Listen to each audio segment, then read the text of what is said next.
esta división del catecismo para sabernos ubicar a la hora de meditar los temas. Vamos a ver ahora esta primera parte. Como yo les dije, la primera parte está dividida. La primera sección está titulada Creo y creemos. Creo, entonces no digo creo en singular, sino que creo algo que otros creen, algo que es antes que yo, es previo a mí.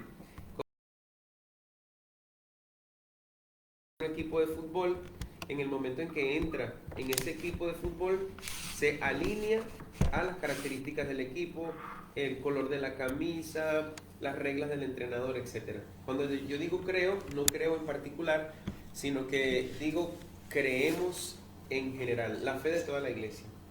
Y se va a dividir en estas tres partes, que es el hombre es capaz de Dios, Dios sale al encuentro del hombre y el hombre le responde a Dios, que sería esta primera sección.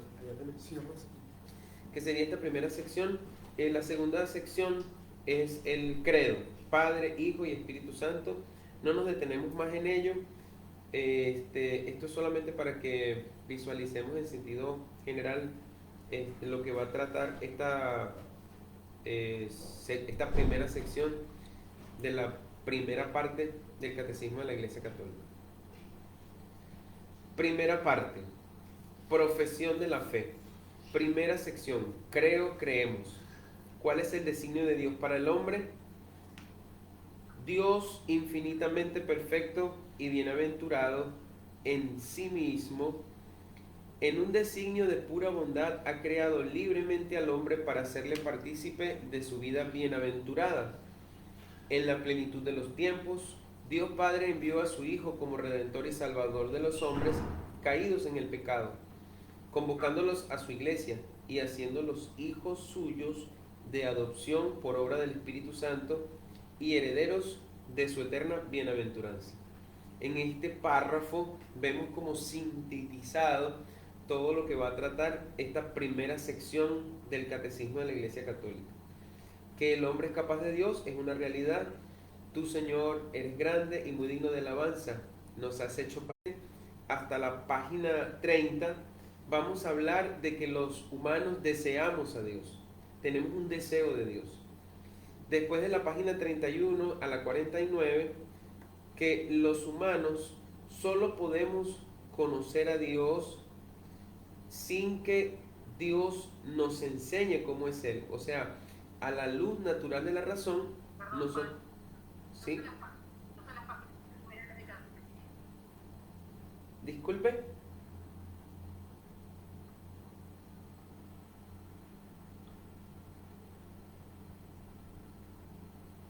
¿Sí? ¿Me escuchan?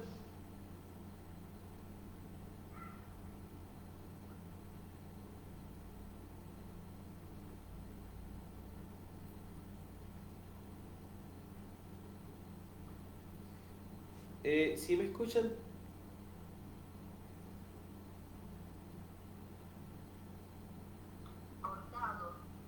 ¿Se escucha cortado?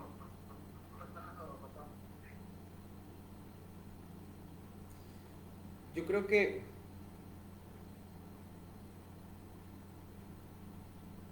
la conexión está un poco...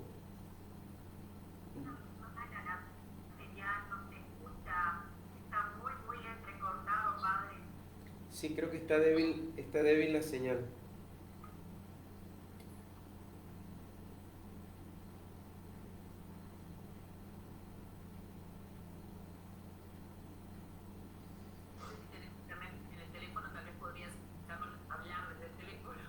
Sí, creo que sí puedo hacerlo, pero no tengo descargada la aplicación de Zoom en el teléfono. La voy a instalar rápidamente.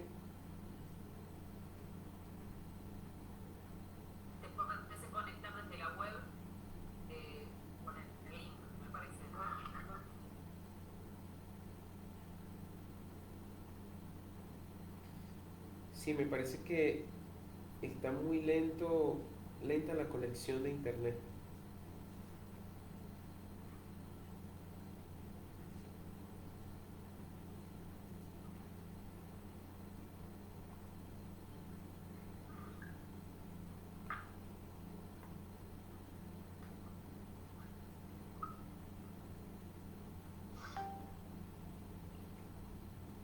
Estoy descargando la aplicación de Zoom por el teléfono para ver si se escucha mejor.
¿68%?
Me gustaría saber si ya me escuchan bien.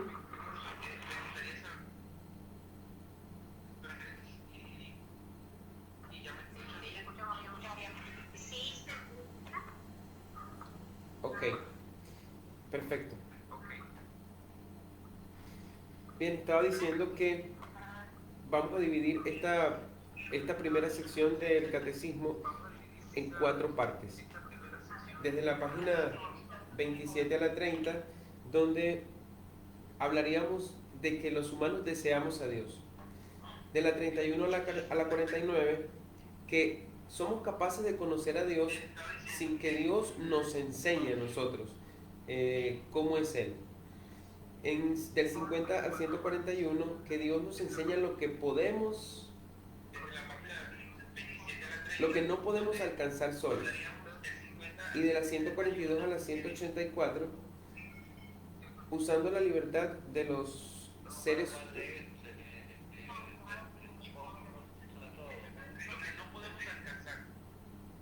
Se corta.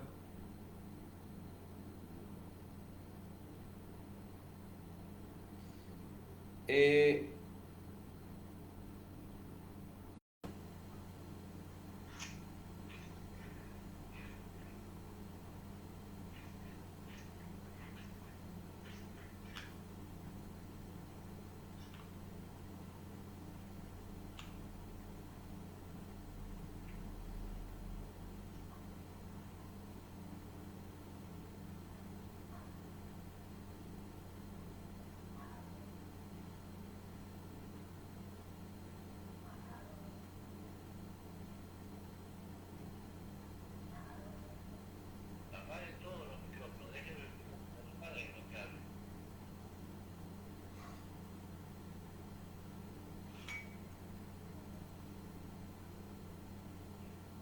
Estoy conectado con mis datos. Me parece que ahora sí me escuchan bien, ¿cierto?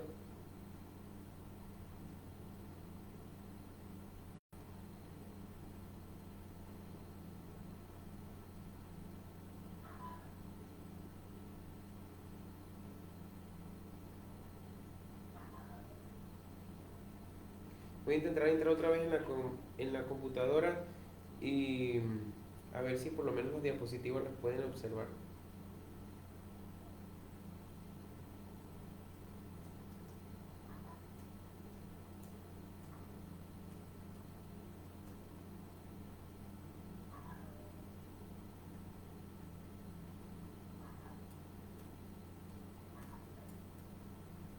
Padre, si apunta la cámara del celular a la computadora, en lugar de mirar usted física.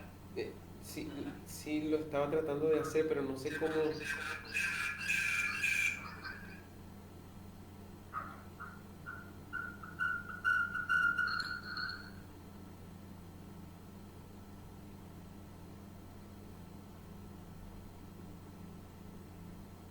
Creo que ya lo logré.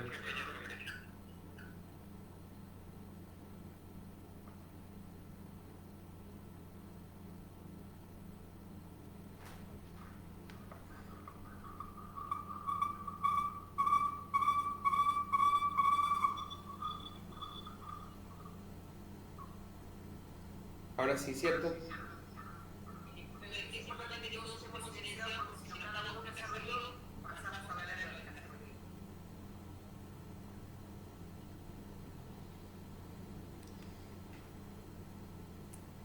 Bien, entonces les estaba explicando.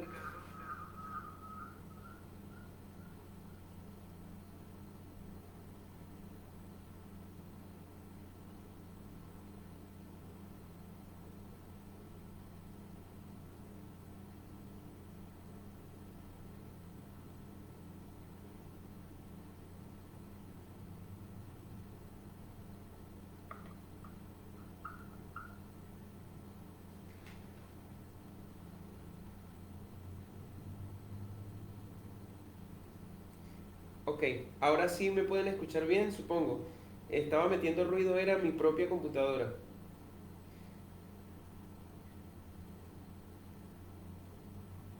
Bien, vamos a analizar el catecismo en estas cuatro partes que ya les he mostrado, y vamos a entrar en materia de una vez porque si no el tiempo ya nos ganó. Esta primera parte, que va a ser de la página 27 a la página 30, vamos a hablar del deseo de Dios. Los hombres tenemos deseo de Dios, lo deseamos, pero ese deseo está intrínseco en nuestro ser, en nuestro corazón, en nuestra vida. No es un deseo inventado por el ser humano, sino que es un deseo que está inscrito en nuestro ser. Deseamos a Dios como cuando la tierra está seca y necesita del agua. Pero el hombre tiene la decisión de romper con esa unión vital. Dios no cesa de llamar al hombre Una vez que el hombre le da la espalda, Dios utiliza una nueva forma para llamar al hombre. Y decía San Agustín que el alma nuestra nunca va a descansar hasta que descanse completamente en Dios. El alma del ser humano no descansará hasta que no descanse en Dios, porque fuimos creados para Dios. Vamos ahora a la segunda parte. Desde la página 31 a la página 49 vamos a hablar del conocimiento de Dios. A mí por lo menos me encanta esta parte del catecismo porque es maravilloso. Inicia el catecismo diciendo que hay vías o pruebas para demostrar la existencia de Dios. Y esas vías o pruebas vienen de la misma naturaleza y se dividen en dos ramas. Podemos lograr encontrar a Dios a través de esta primera rama, que va a ser el mundo, y podemos alcanzar a Dios por esta segunda rama, que va a ser propiamente el hombre. Si ustedes leen la carta a los Romanos, capítulo 1, versículos del 19 al 20, se van a encontrar con que en la misma Sagrada Escritura dice que a través de la criatura nosotros podemos conocer al Creador. Vamos a situarnos en esta primera parte, que es el mundo. Y lo primero tenemos que decir, según el catecismo, es que el mundo no se autoinició y el mundo se acabará. Y como ustedes lo saben muy bien, el mundo no puede ser causa de sí mismo, causa sui. Porque para que el mundo se pueda crear a sí mismo, el mundo necesita existir. Y una cosa que no existe no se puede crear. Por lo tanto, es repugnante a la razón creer que el mundo haya iniciado por sí mismo. Y también una realidad que es hasta científica, la materia como tal no se pudo haber creado a sí misma, sino que el mundo tiene un punto de partida y también tiene un fin. Ustedes pueden investigar en internet cuánto tiempo le queda al Sol de nuestro sistema solar de existencia. Estamos hablando de que en unos cuantos miles de años el Sol se apagará. Y en el momento que el Sol se apague, entonces también la vida en la Tierra se extinguirá. Desde el punto de vista científico, el mundo es finito y está comprobado. Así que el mundo tiene un inicio y tiene un fin. Dios se revela porque Dios quiere intimidad. Y esto es maravilloso, porque estamos hablando de un Dios que, así no sé cómo se dice en otros países, pero en mi tierra se dice, nos echa los perros. Es decir, Dios está enamorado de nosotros, está enamorado de su criatura y se revela porque quiere intimidad con su criatura. En ese sentido, el Señor es el que nos busca, así como cuando uno se enamora de una persona y de repente puede uno estar enamorado 3, 4, 5 años de una persona y llega un momento en que la tiene enfrente y le dice, bueno, yo te quiero revelar que desde hace mucho tiempo pues estoy enamorado de ti. Y eso es lo que hace Dios. Desde toda la eternidad está enamorado de su criatura y se revela a la criatura. La segunda vía que tenemos para la demostración de la existencia de Dios precisamente es el mismo hombre. Pero cuando nosotros decimos prueba o vía para probar la existencia de Dios, no lo estamos diciendo en el sentido de la ciencia experimental, sino que lo estamos diciendo en el sentido de la firmeza que tienen estos argumentos. El sentido moral y el deseo del infinito, la libertad y la conciencia son pruebas irrefutables de que el hombre tiene un alma, que existe el alma, porque ningún otro ser en el mundo, ninguna otra criatura tiene este sentido moral, esta libertad, esta conciencia. El hecho de que una persona pueda distinguir entre algo bueno y algo malo significa que tiene una capacidad superior, un alma que le hace distinguir entre lo bueno y lo malo. Vamos ahora al del 31 al 49, vamos a reflexionar sobre el conocimiento de Dios. Y tenemos que decir, como ya hemos comentado antes, que nosotros, que los seres humanos, podemos alcanzar el conocimiento de Dios a través de la luz natural de la razón. Es decir, si no existiera la Biblia, si no hubiera venido Jesucristo, si Dios no se le hubiera revelado a Abraham, a veces nos autoengaña. Hay personas que, por ejemplo, dicen que tenían la razón en algo y después de un tiempo se dan cuenta que no tenían la razón. O sea, la razón humana nos autoengaña. Y así sucede también con la idea de Dios. La idea de Dios puede consistir en una idea equivocada, como ha pasado a lo largo de la historia. El sentido y la imaginación humana están afectados por el pecado original. Es decir, que a veces nosotros podemos tener una imagen de Dios que es equivocada. La revelación es luz para mi inteligencia, supera mi inteligencia y complementa lo que no puedo alcanzar por la sola inteligencia.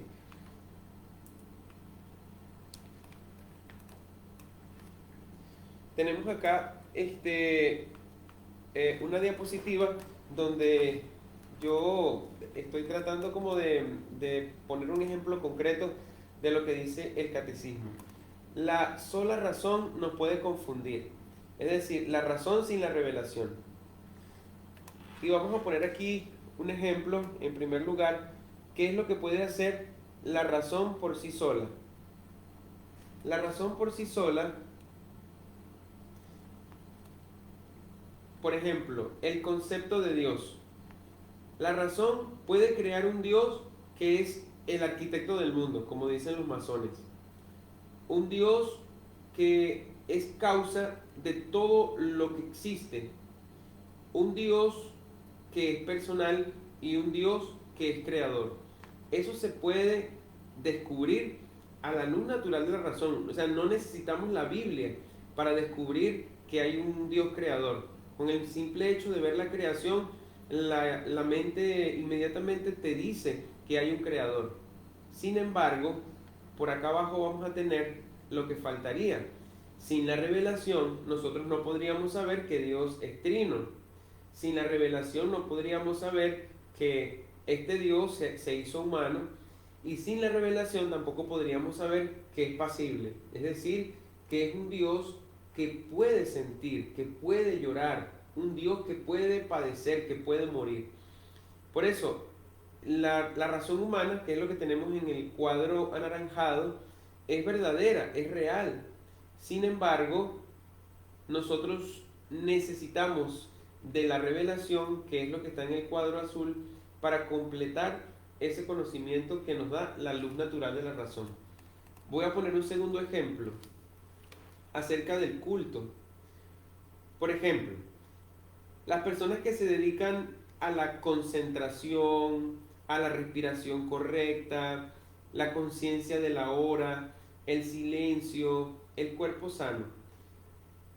Ustedes estarán de acuerdo conmigo en pensar que esas son cosas buenas, son cosas positivas. Pero la revelación nos da un paso más, nos ayuda a comprender que si nosotros nos quedamos solamente con esas ideas, no llegaríamos al Dios trascendente. Dios trasciende al hombre. Aunada a mi búsqueda espiritual está el Dios que me habla.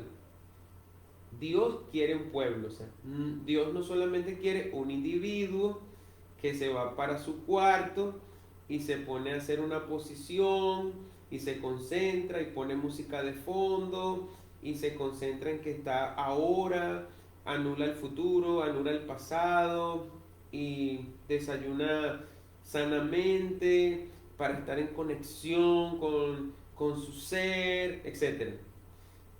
Son cosas que pueden ser buenas.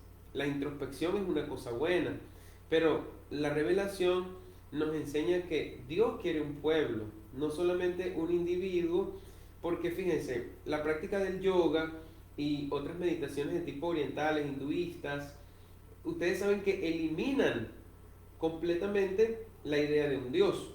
Aquel que practica el budismo o el hinduismo a la manera como Buda lo muestra, no está hablando de un Dios trascendente, un Dios que está fuera del hombre. Es decir, los budistas nunca podrían rezar el Padre Nuestro, nunca podrían decir Padre Nuestro, nunca podrían decir Señor ayúdame en mi problema, nunca podrían decir Señor gracias por el sol que me diste.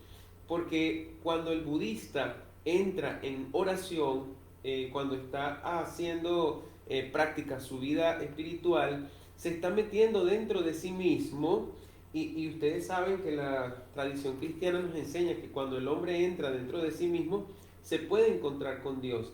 Sin embargo, la yoga, el budismo y otro tipo de prácticas que invitan al hombre a meterse dentro de sí mismo, quitan la idea de Dios.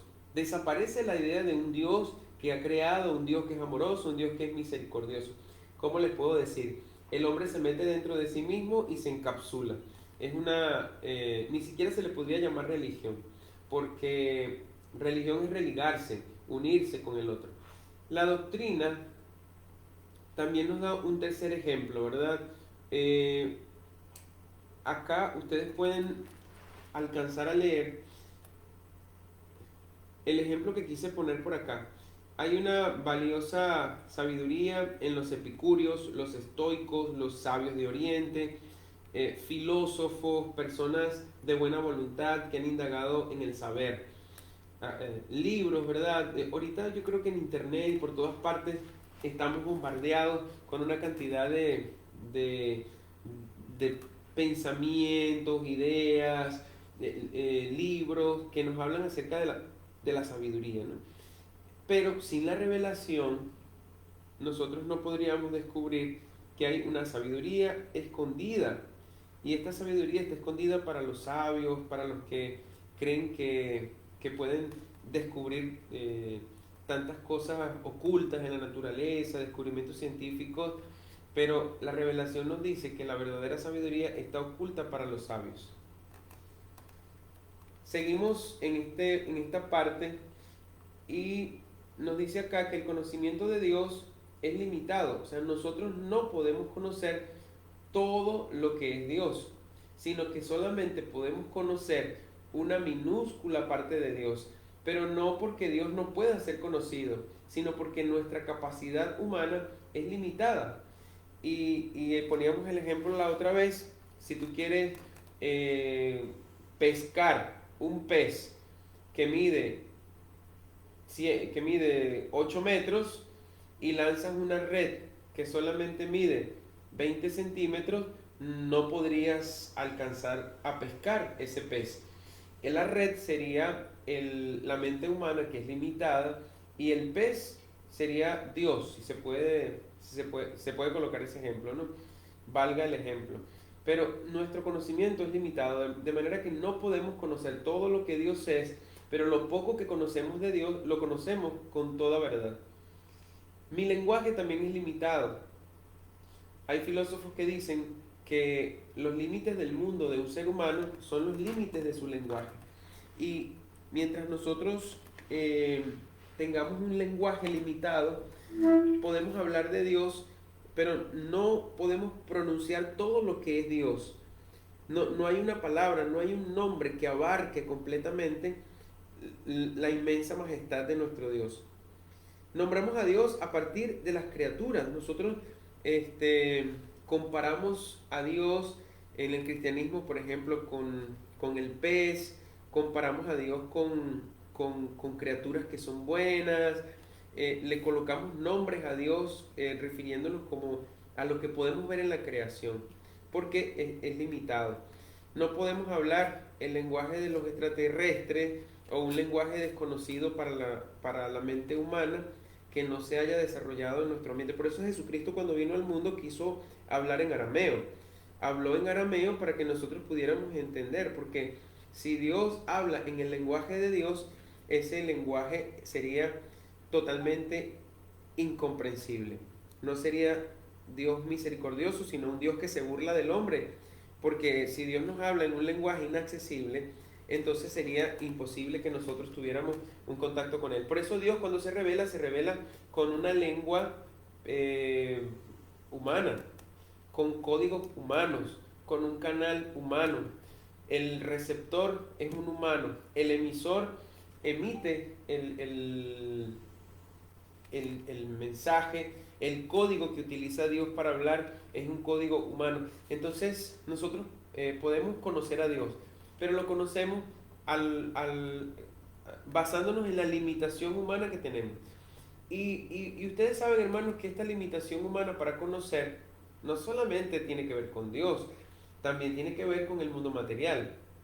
Porque ustedes saben que si nosotros no podemos analizar la materia, analizas la materia, la composición de la materia, te vas a encontrar que la materia está compuesta por átomos. Pero esos átomos a su vez están compuestos por un núcleo, están compuestos por electrón, están compuestos por el protón, etc. Y si nosotros analizamos la partícula más pequeña de un átomo, que es el electrón, y lo dividimos en pedazos, vamos a descubrir que el electrón se divide en quarks. Y si dividimos los quarks, dicen unas teorías que se pueden dividir en cuerdas. O sea que a esas alturas, o a esas bajuras, no sé cómo se le puede decir, la materia es más energía que materia. La materia tiene en algún punto, viéndola desde el punto de vista muy microscópico, la materia también hay un punto donde la materia tiene espacios. El espacio que hay entre el electrón y el núcleo del átomo nos habla de que la materia es hueca también. Uno está comiendo sobre una mesa, está sentado sobre una mesa, sobre una silla y parece que es rígido, pero si lo vemos desde el punto de vista del atómico, la materia está en constante movimiento. La silla donde tú estás sentada en este momento, esa silla se está moviendo porque los electrones están girando alrededor del núcleo del átomo y tiene fisuras. Para conocer la materia, el hombre también se encuentra limitado. Nosotros hemos podido llegar con algunos instrumentos, ¿no?, a la luna y hemos podido llegar a algunos planetas, etcétera, pero ningún ser humano ha podido llegar al fondo del mar. Tenemos limitaciones no solamente para conocer a Dios, también tenemos limitaciones para conocer al mundo, tenemos limitaciones para viajar en el universo, o sea, somos limitados. Dios es, como dice por acá, inefable, incomprensible, invisible, inalcanzable. Significa que por más que los seres humanos nos esforcemos, siempre vamos a quedar insatisfechos en esa travesía de alcanzar a Dios. ¿Qué es lo que hacemos nosotros los seres humanos? Utilizamos imágenes. El reino de los cielos se parece a una red. El reino de los cielos se parece a una puerta. El reino de los cielos se parece a una perla o se parece a un granito de mostaza. Jesucristo, para describirnos el reino de los cielos, tuvo que utilizar parábolas porque Él sabe que nuestra comprensión es limitada. San Pablo en una ocasión, refiriéndose en una de sus cartas a una comunidad, les decía que le tenía que hablar como niños en la fe, porque todavía no habían alcanzado el grado de adultez en la fe.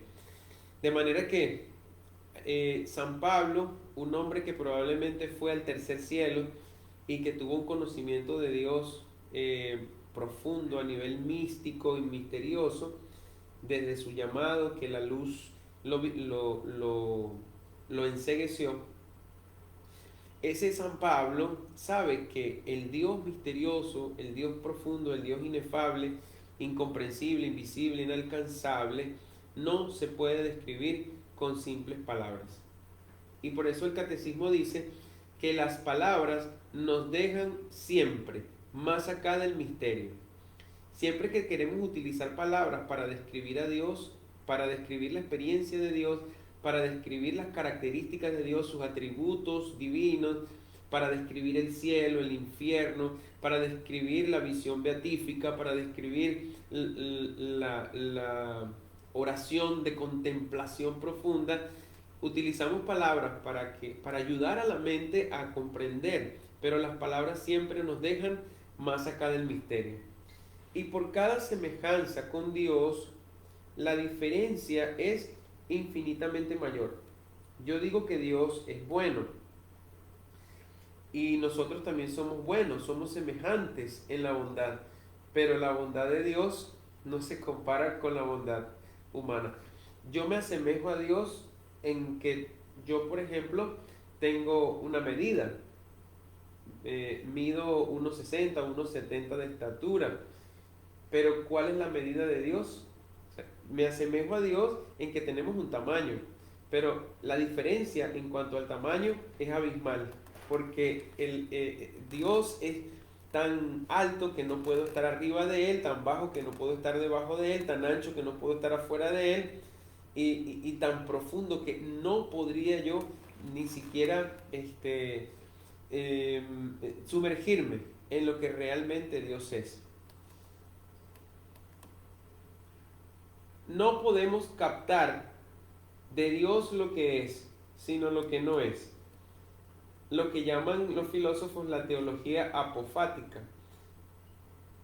Es imposible para el lenguaje humano dar en el clavo y describir completamente cómo es Dios, qué es Dios, su misterio, su profundidad. Pero sí podemos decir lo que no es. Dios no es malo, Dios no es castigador, Dios no es este mundo, Dios no es material, y podemos dar una gran cantidad de características de lo que Dios no es. Para que el universo existiera, primero, para que el universo creara al propio universo, primero necesita existir. Y no es imposible que un ser humano que no existe se haya creado. Y si el universo ya existe, ¿para qué se crea si ya existe? Lo cual entonces es ilógico y es repugnante a la razón. Si decimos entonces que la materia es eterna, entonces le estamos dando una cualidad que es inmaterial a un ente que es material. En ningún laboratorio se puede comprobar la eternidad de la materia. Es imposible. No hay ningún experimento científico de ningún ser humano que sea cuerdo que pueda decir que un ente material tiene una característica que es eterna. Y suponiendo que dijeran que la materia es eterna, entonces eso que llaman materia estaría cerca del concepto de lo que nosotros llamamos Dios, porque una de las características de Dios es que es eterna.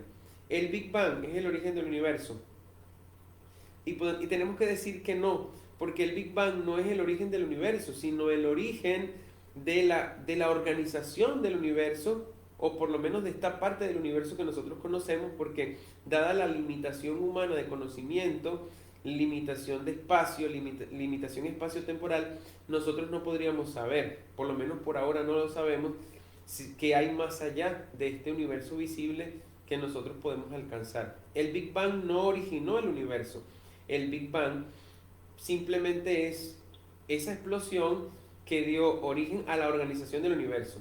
Pero si decimos que existió la explosión del Big Bang, la Iglesia Católica no se opone a esta gran explosión, pero la pregunta que tenemos que hacer es, bueno, si explotó, ¿qué fue lo que explotó? Explotó una materia, una partícula, y esa partícula ¿de dónde salió? De manera que el Big Bang puede explicarnos cómo se organizó el universo, pero no puede explicarnos de dónde salió la materia que explotó. Y si decimos que el universo sale de la nada, es mucho peor, porque para que el universo salga de la nada, se necesita un ser todopoderoso que tenga el poder de sacar algo de nada, y ese se llama Dios. Los seres de otra dimensión pueden ser también, pero así como para los ateos o para los agnósticos les parece una locura que Dios haya creado el mundo, semejante locura es que otros seres extraterrestres hayan creado este mundo. por lo menos es una locura mayor. El mundo es un sueño irreal, dicen algunos, que este mundo no existe, que un día vamos a despertar y nos vamos a descubrir que estábamos como en la Matrix y vamos a descubrir que estábamos en el mundo real, es en otro lado. Otra locura más. Y otros dicen, bueno, es absurdo buscar la respuesta porque esa respuesta es imposible acceder a ella porque el universo se originó cuando los seres humanos no teníamos conciencia. Y si decimos que es absurdo buscar el origen del universo, entonces más absurdo es que Dios haya creado un ser inteligente y que nosotros no podamos indagar acerca de nuestros orígenes con esa inteligencia. Es cierto que el hombre tiene la capacidad de pensar en las cosas eternas, en las cosas espirituales, en el más allá, y eso es prueba de que tenemos un alma, y eso es prueba de que hay un Dios que ha creado el universo. Podemos conocer algo de un pintor por su pintura, pero si queremos intimidad con el pintor y que él nos comparta su vida, hay que buscarlo en persona y preguntarle su nombre y verlo y escucharlo y dejarse enamorar. Este fragmento que ustedes están allí leyendo es una manera como yo quise resumir esta parte del catecismo, que Dios se revela. Dios es el artista, el creador, y el mundo, como lo conocemos, es la criatura. Y nosotros, al ver la criatura, descubrimos por vía racional que existe un creador. Es imposible que tú veas una escultura y que no exista un escultor. Eso es repugnante a la razón. Tiene que haber un escultor si hay una escultura. Así como si hay una creación, entonces tiene que haber un creador. Es lógico, y solamente una persona ilógica pensaría lo contrario. Y podemos conocer al artista que hizo este mundo por sus obras, pero también necesitamos intimidad con él, conocerlo, escuchar su nombre. Y ustedes saben que desde la misma palabra de Dios en el Éxodo capítulo 3, cuando Moisés se acerca a Dios y le pregunta, bueno, ¿y cómo te llamas? Y Dios le dice, yo soy el que soy. En ese momento nos encontramos con ese artista que le está revelando quién es y cómo está enamorado Dios de la criatura. Ese es el Dios en el que nosotros creemos. Y empieza la historia, hermanos. La historia va a iniciar. Ustedes saben que la historia inicia con Adán y Eva. El catecismo simplemente lo menciona rápidamente, y después de la caída la revelación no se perturbó, sino que Dios elige a Noé. La economía divina con las naciones inicia con Noé, es decir, esas naciones que Dios va a unificar. Y hay personajes como Abel, Melquisedec, Noé, Daniel y Job, que muestran qué altura de santidad puede alcanzar aquel hombre que vive según la alianza de Noé. Son hombres de estas dichosas naciones que van a ser como el prototipo de lo que será la iglesia. En segundo lugar, el catecismo menciona a Abraham, y acá Dios quiere reunir a la humanidad dispersa. Después que la humanidad por el diluvio se acabó, por la dispersión, por el pecado, ahora con Abraham Dios quiere crear un pueblo y elige a un pueblo que prepara la unidad de todos los hijos de Dios en el seno de la iglesia. O sea, en este momento de la historia Dios está llamando a Abraham, pero lo llama porque quiere un pueblo. Y son venerados como santos estos personajes del Antiguo Testamento, dice el catecismo.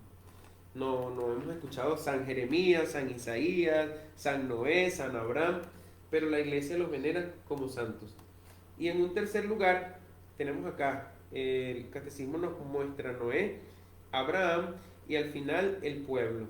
El pueblo que es salvado de Egipto. Dios establece una alianza con él en el Sinaí, recibe las tablas de la ley. Los profetas forman al pueblo en la esperanza de la salvación. Si leemos los profetas nos damos cuenta que todos están esperando una salvación, y nos encontramos con unas santas mujeres como son Sara, Rebeca, Raquel, Miriam, Débora, Ana, Judith y Esther, que son figuras de la Virgen María. Hay que decir una cosa más, que Dios ha hecho todo en su verbo. Y vamos nosotros al texto de Hebreos, capítulo 1, versículo del 1 al 2, donde ahí se nos narra que en la antigüedad Dios habló por medio de muchos personajes y de muchos profetas, pero en estos tiempos, que son los definitivos, Dios quiso hablar a través de su Hijo. Y qué bonita esta expresión, hermanos, cuando el catecismo dice que en el Antiguo Testamento se nos dijeron muchas palabras, pero en el Nuevo Testamento tenemos a Jesús, que es la palabra, y nos habló todo en una sola palabra, que es Jesús, que es su verbo. No hay otra novedad, no hay otra revelación. La economía cristiana es alianza definitiva y no pasará. Es decir que cuando llegó Cristo y se paró frente a Pedro y se paró frente a Andrés, Jesucristo no decía palabras, sino toda la palabra de Dios estaba contenida en Jesucristo.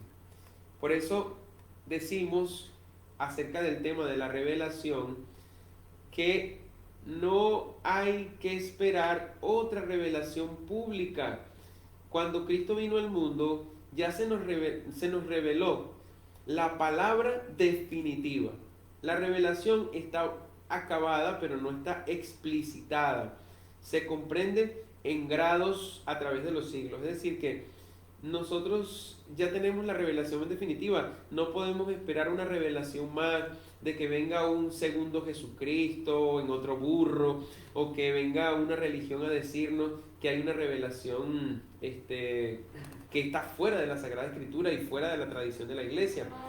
Podemos encontrar, por ejemplo, el libro del Mormón. El libro del Mormón no pertenece al depósito de la fe y nunca jamás podría pertenecer al depósito de la fe, porque la revelación en Cristo ya finalizó. Ya no esperamos otro Mesías, ni esperamos otra aparición. Las apariciones de la Virgen, apariciones de santos, no son apariciones que estén contrarias a esta revelación. Y miren lo que dice acá el catecismo sobre la revelación privada. Las revelaciones privadas no pertenecen al depósito de la fe. Y hay muchas devociones en la iglesia, y la iglesia las reconoce y les da su importancia. Pero todas las revelaciones que se han dado en la historia de la iglesia, que sean privadas, que fueron posteriores a la gran revelación que es Cristo, no son consideradas como depósito sagrado. El depósito consiste en el magisterio de la iglesia, la Sagrada Escritura, la tradición. Pero jamás una aparición que sea privada puede considerarse como depósito de la fe. Ninguna aparición privada, ninguna revelación privada puede mejorar ni puede completar la gran revelación que es Cristo. Ni superan ni corrigen la gran revelación que es Cristo. Ahora, ¿cómo se transmite la revelación? El catecismo nos lo enseña primero a través de lo que nos enseñaron los apóstoles de palabra y después por escrito, la misma palabra de Dios que se puso por escrito, y la tradición apostólica. Más adelante el catecismo nos dirá cómo se interpreta el depósito de la fe, y hay una cláusula importante. La interpretación del depósito de la fe está concedido en su totalidad a la iglesia. El magisterio, pero el magisterio auténtico, ¿qué es el magisterio? Básicamente se refiere a todo aquel pronunciamiento oficial de la iglesia a través del Papa y a través de los obispos que están en comunión con el sumo pontífice. La iglesia también nos va a ofrecer dogmas que no son imposiciones irracionales, sino que son caminos seguros para que nosotros podamos comprender la fe y no caminar a tientas. La Sagrada Escritura, podemos decir que Cristo es la única palabra. Partimos de esa idea. Y que Dios es el autor de la Sagrada Escritura por inspiración del Espíritu Santo. La Escritura no la escribe un ser humano, sino que la escribe el Espíritu a través de seres humanos. También tenemos que decir que la palabra de Dios tiene varios sentidos, que no podemos tomar la palabra siempre al literal. Hay un sentido alegórico, porque a veces la palabra utiliza ciertas comparaciones, un sentido anagógico, porque algunas comparaciones se refieren al reino de los cielos, como las parábolas, por ejemplo, que hablan del reino de los cielos. Y hay varios sentidos en la Sagrada Escritura y la Iglesia tiene el deber de interpretarlos. El Catecismo también nos habla del canon, como ya nosotros sabemos, el canon de la Sagrada Escritura, que contiene 46 libros en el Antiguo Testamento y 27 libros en el Nuevo Testamento. Y dice el Catecismo que hay una unidad entre el Antiguo Testamento y el Nuevo Testamento. La fe es la respuesta que le da el hombre a la revelación divina. Tenemos aquí entonces que la fe somete la inteligencia y la voluntad a lo que Dios reveló. El asentimiento a lo revelado, eso es la fe. La obediencia de la fe es la respuesta del hombre a Dios. Y tenemos acá el caso de los dos personajes que coloca el Catecismo, que es Abraham y María. Abraham, aquel hombre que le dijo que sí a Dios, que le pidió su hijo y se lo entregó, que creyó contra toda esperanza, que le dijo que iba a tener hijos como las estrellas y creyó, que le dijo que iba a tener un hijo cuando su mujer era estéril y él lo creyó, el hombre de fe. Y María, aquella mujer que le dice sí a Dios, también en una circunstancia donde podían apedrearla, la mujer que pregunta cómo va a ser, pero no porque dude, sino porque ella sabe que Dios no es un Dios irracional, un Dios que exige cosas que nosotros debamos hacer sin comprensión de lo que estamos haciendo, y María dice que sí. Es el asentimiento de la fe. Y al final el Catecismo nos presenta cuáles son las características de la fe. Hay que decir que la fe es una gracia, es decir, es gratis, es un regalo, no se alcanza por el esfuerzo humano, sino por el amor de Dios, por voluntad de Dios. Las tres virtudes teologales, de hecho, se alcanzan pidiéndolas a través de la oración. Señor, tenemos fe, pero danos más fe. También la fe es un acto propiamente humano. Tenemos fe cuando creemos en Dios, pero también tenemos fe cuando le aceptamos un vaso de agua a una persona y nosotros confiamos que no nos están envenenando. Eso también es fe. La fe es un acto propiamente humano. La fe no es irracional porque la fe puede explicarse. De hecho, la teología, básicamente, en pocas palabras, se refiere a la inteligencia de la revelación. La teología siempre va a ser un esfuerzo por explicar lo que Dios ha revelado. La fe es una respuesta libre porque Dios no obliga al hombre a responder, pero cuando el hombre responde se siente feliz y esa felicidad es una prueba de que la voluntad de Dios es lo mejor. La fe también es una necesidad porque la historia nos ha mostrado que los hombres de fe viven en la desesperación y también causan desesperación. Más adelante dice el Catecismo que es comienzo hacia la vida eterna, porque una persona que tiene fe está encaminándose no para un más acá, sino para un más allá. Y al final dice, la fe es una sola. No se trata de muchas fe, sino de una sola fe, que es la fe que nos enseña nuestra Santa Madre, la Iglesia Católica.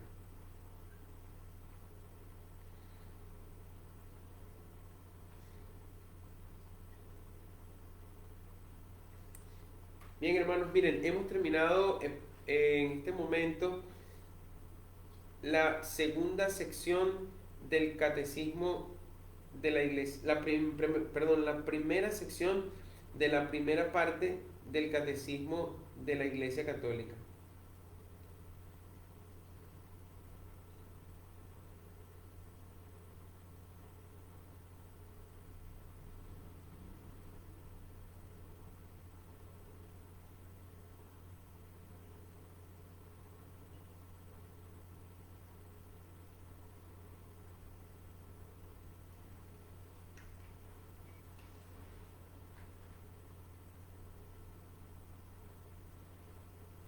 Hemos terminado en este momento la primera sección de la primera parte del Catecismo de la Iglesia Católica. Para la próxima ocasión vamos a reflexionar sobre esta primera parte otra vez, pero veremos la segunda sección. ¿De qué trata la segunda sección? Yo creo en el Padre, creo en el Hijo y creo en el Espíritu Santo. De verdad que sí me encuentro con una limitación para exponer el Catecismo de la Iglesia Católica, porque cada párrafo, en cada párrafo está condensada una gran cantidad de cosas. Es muy denso el Catecismo de la Iglesia Católica.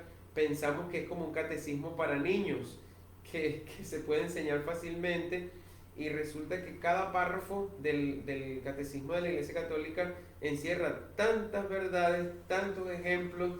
De verdad que cuando estoy leyendo un párrafo, otro párrafo, se me vienen a la mente no sé cuántas clases en el seminario, no sé cuántas reflexiones de filosofía, teología, por aquí y por allá, que de repente cuesta como trabajo, ¿no? Transmitir el mensaje.